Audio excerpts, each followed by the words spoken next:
नमस्कार दोस्तों, मैं हूं ध्रुव राठी और ये है महाभारत, एक ब्रांड न्यू पॉडकास्ट जो आपको सोचने पर मजबूर कर देगा।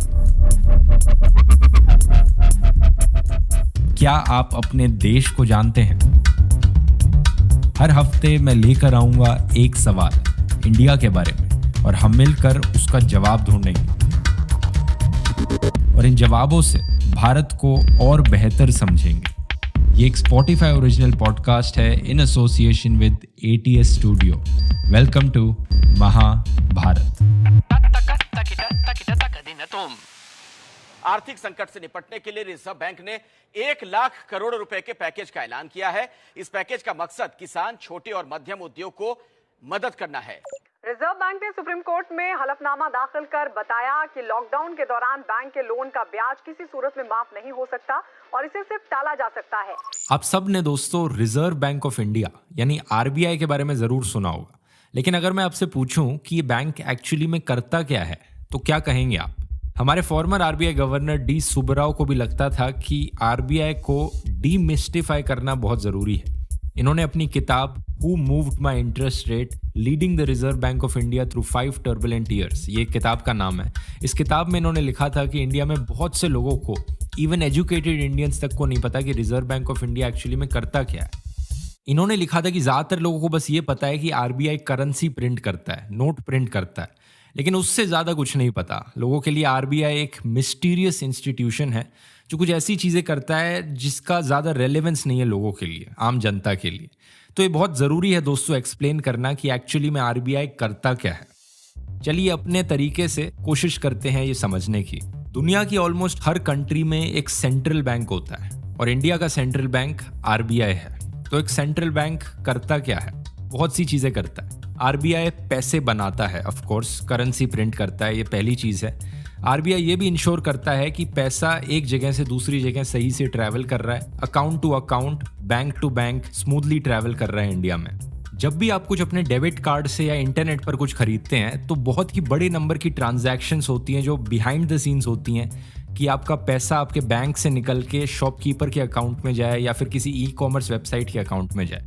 RBI ये इंश्योर करता है कि ये जो सारी बीच की ट्रांजैक्शंस हैं ये क्विकली, सेफली और रिलायबली हों। तीसरा अगर हम बात करें तो RBI ये भी इंश्योर करता है कि देश में बैंक्स सही से काम कर रहे हैं। जब भी हम एक नया बैंक अकाउंट खोलते हैं या बैंक में पैसे डिपॉजिट करते हैं दोस्तों, तो हम 2 बार भी नहीं सोचते करने से पहले। हम बस ब्लाइंडली ट्रस्ट करते हैं कि बैंक के पास हमारा पैसा है, सेफ रहेगा। और ये ब्लाइंड ट्रस्ट हम बस RBI की वजह से कर सकते हैं। और फाइनली, शायद मोस्ट इंपॉर्टेंटली, RBI डिसाइड करता है इंटरेस्ट रेट्स के बारे में। अगर आप बैंक में पैसे को फिक्स डिपॉजिट करा रहे हैं, वो कम इंटरेस्ट रेट पे है पहले से, या फिर आप एक लोन ले रहे हैं अपना घर खरीदने के लिए और वो लोन आपको ज़्यादा इंटरेस्ट रेट पे मिल रहा है कुछ साल पहले से, तो इन सब चीज़ों के पीछे RBI के इंटरेस्ट रेट्स रिस्पॉन्सिबल है। RBI अपने इंटरेस्ट रेट्स को बदलता है और ये रिफ्लेक्ट होते हैं इवेंचुअली आपके लोन के इंटरेस्ट रेट्स में और आपके फिक्स डिपॉजिट के इंटरेस्ट रेट्स में। मगर ये सारे जो पॉइंट्स मैंने आपको बताए कि RBI एक्चुअली में काम क्या करता है, ये सिर्फ एक पर्सपेक्टिव है RBI की जॉब को देखने का। अगर आप किताबें पढ़ोगे, आप इन्वेस्टमेंट वेबसाइट्स को पढ़ोगे, तो आप डिटेल में देख सकते हो कि एक सेंट्रल बैंक की कितनी रिस्पॉन्सिबिलिटीज होती हैं। एक लंबी लिस्ट मिलेगी आपको इसकी। लेकिन एक दूसरा और ज़्यादा आसान पर्सपेक्टिव भी है RBI की जॉब को देखने का, और जो मैं आपको आगे बताने जा रहा हूँ इस एपिसोड में, वो ज़्यादा सेंस बनाएगा अगर आप चीज़ों को आसान पर्सपेक्टिव से देखेंगे तो। RBI का बेसिकली काम होता है फ्लो ऑफ मनी को मैनेज करना। तो आप बेसिकली इमेजिन करो एक बहुत बड़ा नलका है, एक टैप है, और उस नलके के अंदर पानी जो आता है वहाँ पर पानी की जगह इंडियन रुपीज़ आने लग रहे हैं और वो पानी जहाँ गिर रहा है वो इंडियन इकोनॉमी में गिरने लग रहा है। अभी RBI का काम होता है ये डिसाइड करना कि उस नलके को कितना खुला रखें, कितना बंद रखें, कितनी देर के लिए खुला रखें, कब ये डिसाइड करें कि उस नलके को बंद करना है और कब तक बंद करे रखना है। तो इस तरह से basically RBI flow of money को कंट्रोल कर रहा है हमारी इकोनॉमी में। लेकिन RBI एक्चुअली में करता कैसे? RBI मनी फ्लो को कैसे कंट्रोल करता है? और एक सवाल शायद आपके मन में ये भी आएगा कि पैसे के फ्लो को कम क्यों करना है? कम करने का क्या सेंस बना? अगर आप खुले रखोगे नलके को तो पैसे आते रहेंगे इकोनॉमी में और हर कोई करोड़पति बन जाएगा। तो ये तो बहुत अच्छी चीज़ होगी, ऐसा क्यों नहीं कर लेते? एक बहुत बड़ा रीज़न है ऐसा क्यों नहीं कर सकते। आइए जानते हैं इन सब चीज़ों के बारे में।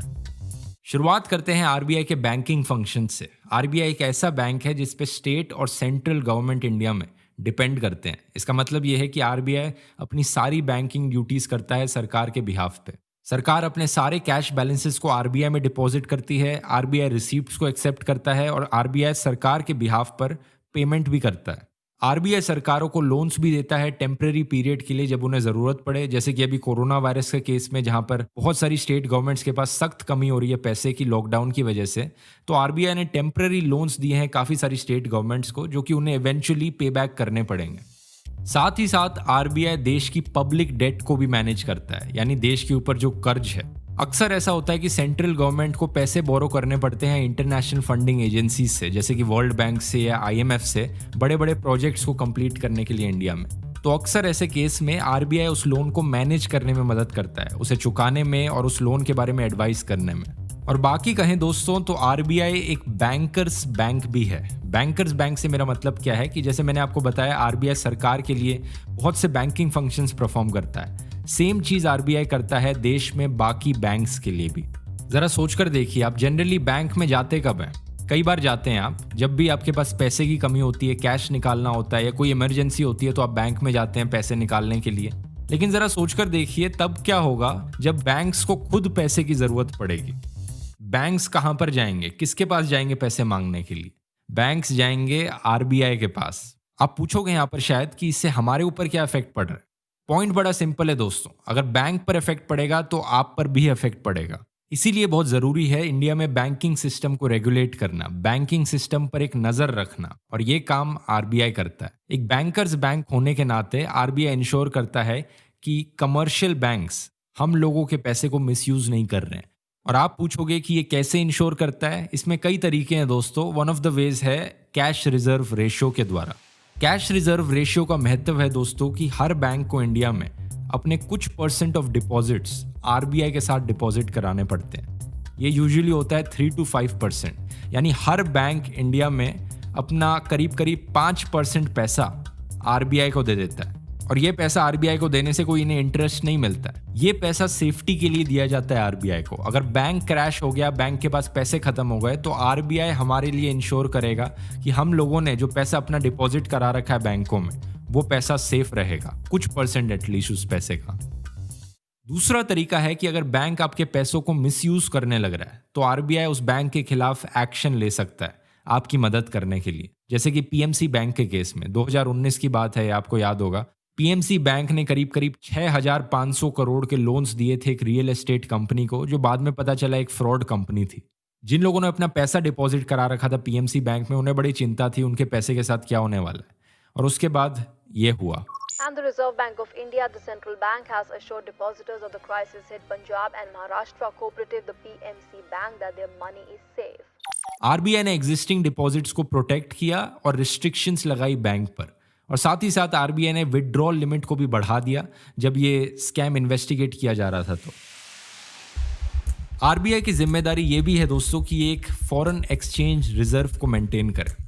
क्या ज़रूरत पड़ी इस रिजर्व की? कई रीजंस हैं इसके पीछे। एक रीज़न तो ये है कि हम अपने इंपोर्ट जो करते हैं इंडिया में, बाकी कंट्रीज से जो चीज़ें हम इंपोर्ट कर रहे हैं इंडिया में, उसके लिए हम पैसे पे कर सकें। यहाँ पर ये काम आता है। और अगर कोई इकोनॉमिक क्राइसिस होती है तो उस केस में भी ये काफ़ी काम आता है, जैसे कि अभी कोरोना वायरस की जो क्राइसिस हो रही है। Just when we thought that the coronavirus is going to wreak havoc and make the economic atmosphere extremely volatile and vulnerable to exposure, the RBI has issued a statement and it said that there is enough foreign exchange, so there is no need to panic, there is no need to worry.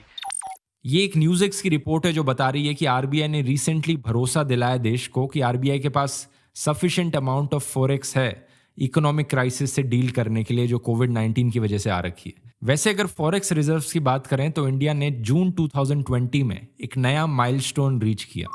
India's foreign reserves crossed the $500 billion mark on Friday for the first time after registering a massive surge of $8.22 billion in the week ending June 5th, aided by higher foreign inflows. ये थे Rajya Sabha TV के Frank Perera में बताते हुए कि जून में India के forex reserve $500 billion से भी ज्यादा क्रॉस कर गए थे। अब बात करते हैं दोस्तों आरबीआई की बेसिक ड्यूटी के बारे में, पैसे की सप्लाई को कंट्रोल करना इकोनॉमी में। मैंने आपसे पूछा था एपिसोड के शुरू में कि अगर पैसे की सप्लाई को कंट्रोल नहीं करोगे तो क्या होगा? कंट्रोल नहीं करोगे दोस्तों तो ये होगा। तो अपने 5 साल के सबसे ऊंचे स्तर पर पहुंच गई है महंगाई। दिसंबर में खुदरा महंगाई दर यानी कि रिटेल इन्फ्लेशन ये बढ़कर 7.35% हो गई है। ज्यादा इन्फ्लेशन यानी महंगाई एक ऐसी प्रॉब्लम है दोस्तों जो देश का कोई आम आदमी नहीं चाहेगा। और जनरली इन्फ्लेशन का मतलब है कि मार्केट में ज्यादा सप्लाई हो रही है पैसे की। तो one of the ways RBI ऐसी सिचुएशन को रिजॉल्व करता है वो है मॉनेटरी पॉलिसी और रीपो रेट के द्वारा। तो क्या है ये रीपो रेट? जैसा मैंने पहले आपको बताया था दोस्तों, आरबीआई बाकी बैंक्स को इंडिया में पैसे लेंड आउट करता है और अगर लोन दे रहा है आरबीआई बाकी बैंक्स को तो लोन पर इंटरेस्ट भी आएगा। तो इस इंटरेस्ट रेट को कहते हैं रीपो रेट यानी रीपरचेज रेट। अगर रीपो रेट ज़्यादा है तो इसका मतलब इंटरेस्ट रेट ज़्यादा है उस लोन पर जो आरबीआई बैंक्स को देने लग रहा है, और अगर रीपो रेट कम है तो इंटरेस्ट रेट भी कम है। तो अगर हम इन्फ्लेशन जैसी सिचुएशन की बात करें तो मार्केट में बहुत ज़्यादा सप्लाई हो रही है पैसे की। लोगों को सेम सामान खरीदने के लिए ज़्यादा पैसे स्पेंड करने पड़ रहे हैं। बेसिकली यही होता है इन्फ्लेशन का मतलब। इस सिचुएशन को काउंटर करने के लिए आरबीआई अपना रीपो रेट बढ़ा देता है। रीपो रेट बढ़ाने से आरबीआई जो लोन्स देता है बाकी बैंक्स को, वो बैंक्स लोन्स नहीं लेना चाहेंगे क्योंकि उन्हें ज़्यादा इंटरेस्ट रेट पे करना पड़ेगा, और इसी के कारण बैंक्स भी लोन्स नहीं देना चाहेंगे आम जनता को। एज अ रिजल्ट जो सर्कुलेशन ऑफ मनी है मार्केट में वो कम हो जाएगा इसकी वजह से, और धीरे धीरे प्राइसेस भी कम होने लग जाएंगे इसकी वजह से। तो इस तरह से बेसिकली आरबीआई कंट्रोल कर सकता है देश में कितनी इन्फ्लेशन हो रही है उसको, रेपो रेट बढ़ा के और कम करके। एग्जाम्पल के साथ समझाऊं तो शायद ज़्यादा समझ में आएगा आपको। 2013 में दोस्तों इंडिया का इन्फ्लेशन रेट था 9.13%। ये इन्फ्लेशन रेट अच्छा है या बुरा है इसके लिए एक रेफरेंस देता हूं। एवरेज इन्फ्लेशन रेट है इंडिया का 6.01% बिटवीन 2012 एंड 2020। और ज़्यादातर पॉलिसी मेकर्स का मानना है कि 2% इन्फ्लेशन रेट अच्छा होता है मेंटेन करने के लिए, हेल्दी इन्फ्लेशन रेट होता है। तो 9.13% इन्फ्लेशन रेट कंसर्न की बात थी, चिंता की बात थी इकोनॉमी के लिए। तो आरबीआई ने एक मॉनेटरी पॉलिसी ड्राफ्ट करी महंगाई से लड़ने के लिए।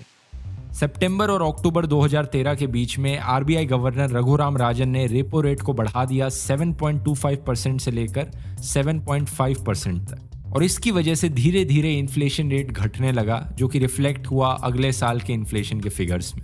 कभी कभी दोस्तों सेम रेपो रेट का इस्तेमाल करके आरबीआई देश की इकोनॉमिक ग्रोथ को बूस्ट करने में भी मदद कर सकती है। प्रिंसिपल बड़ी सिंपल है, आप रेपो रेट को कम करोगे, बैंक्स ज्यादा पैसे बोरो आउट करना चाहेंगे, और लोगों को अगर सस्ते में लोन्स मिलेंगे तो लोग ज्यादा पैसे स्पेंड करना चाहेंगे, और ज्यादा पैसे स्पेंड करेंगे तो सर्कुलेशन बढ़ेगी इकोनॉमी में, जिससे कि इकोनॉमिक ग्रोथ बढ़ेगी। अब दोस्तों एक और भी रीजन है कि आरबीआई हमारे देश में पैसे की सप्लाई को क्यों मैनेज करता है, और वो रीजन आपने न्यूज में बहुत सुना होगा, इंडियन रुपी की स्ट्रेंथ या weakness against the American dollar.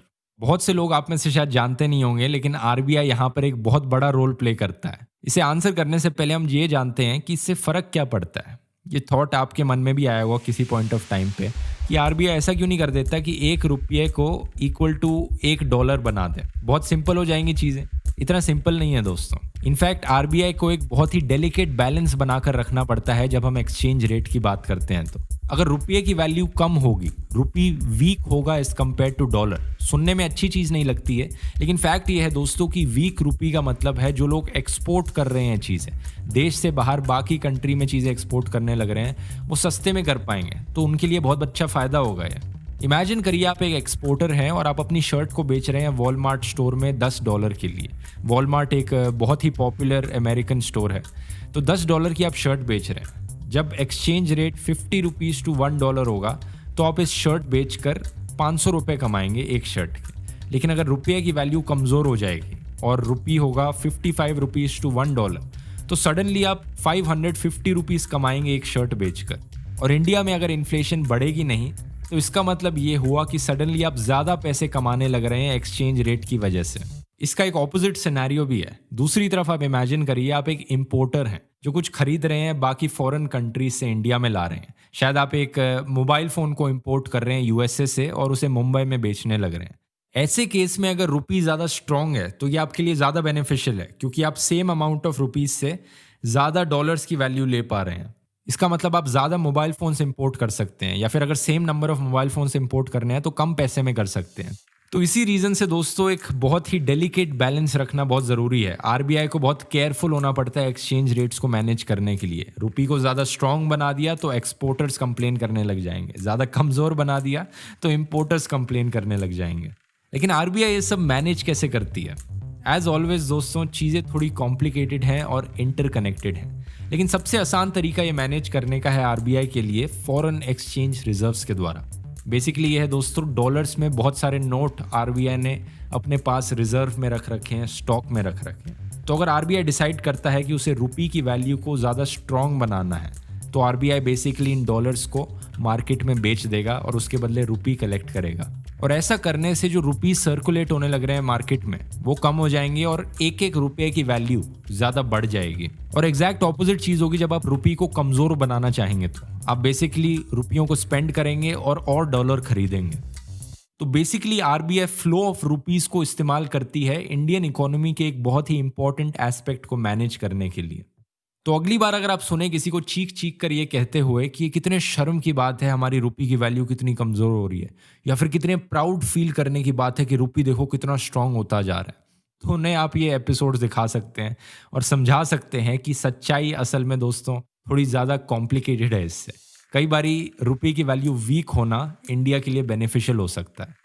तो अभी तक आपने जो भी सुना दोस्तों, आपको सुनकर लग रहा होगा कि आरबीआई इंडियन इकोनॉमी के लिए एक तरह से डॉक्टर भी है, पुलिस भी है और एक ऐसी अथॉरिटी बन रखी है जिसे क्वेश्चन नहीं किया जा सकता। लेकिन ऐसा नहीं है दोस्तों। अक्सर आपने सुना होगा कि आरबीआई और सरकार के बीच में टेंशन्स चलने लग रही हैं। Months away from the 2019 elections, the central government and the RBI, the country's central bank, are at loggerheads. सरकार और आरबीआई यानी कि रिजर्व बैंक ऑफ इंडिया के बीच में जो तनाव बना हुआ है उसको एक तरीके से कम करने की कोशिश चल रही है। अनफॉर्चुनेटली एक बहुत ही पुरानी कहानी है, जब से चली आ रही है, जब से आरबीआई बना था 1935 में। ब्रिटिश इंडिया के अंदर पहले गवर्नर आरबीआई के ऑसबॉर्न आर्किल स्मिथ ने 1936 में रिज़ाइन कर दिया था क्योंकि उनके और उस टाइम के फाइनेंस मिनिस्टर जेम्स ग्रिक के बीच में डिफरेंस ऑफ ओपिनियन था। वो कुछ चीज़ों पर डिसएग्री कर रहे थे। ये तब भी हुआ था जब नेहरू सरकार के अंदर आरबीआई गवर्नर बेनेगल रामा राव ने स्टेप डाउन कर दिया था, और ऐसा ही दोस्तों तब भी हुआ था जब मोदी सरकार के अंदर उर्जित पटेल ने रिज़ाइन कर दिया था आरबीआई गवर्नर की पोस्ट से।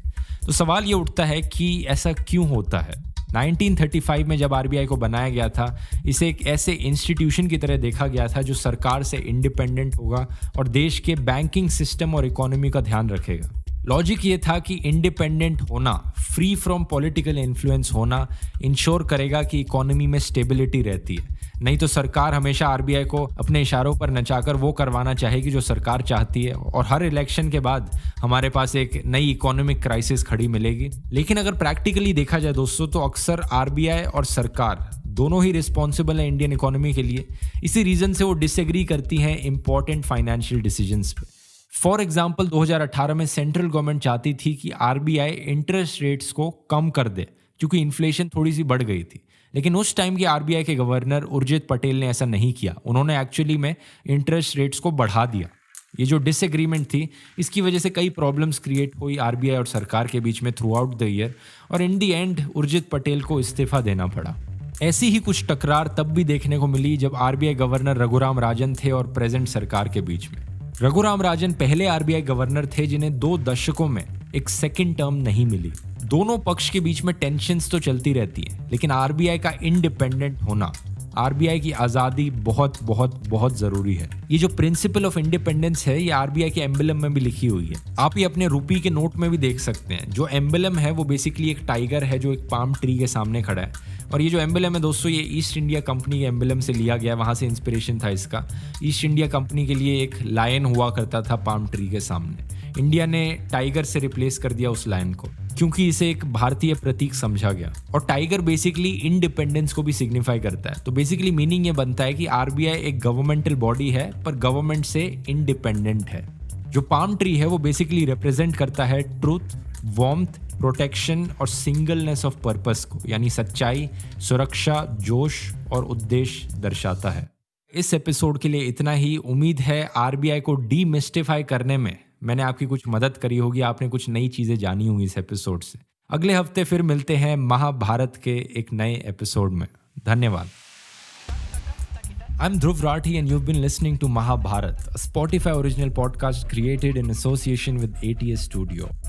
All clips and voices you heard in this episode belong to the original creators, and we have provided links to the sources in our show notes. Mahabharat is produced by Gaurav Vaz from ATS Studio. This episode was written by Sidin Vadukut, Anushka Mukherjee, and Archana Nathan. The title track of this podcast was composed by Abhijit Nath, and Madhav Yachit is the audio producer. ATS Studio is a division of All Things Small, a true stories-focused media company run by Sidin Vadukut, Supriya Nair, Devya Bopanna, Sunil Doshi, and Gaurav Vaz.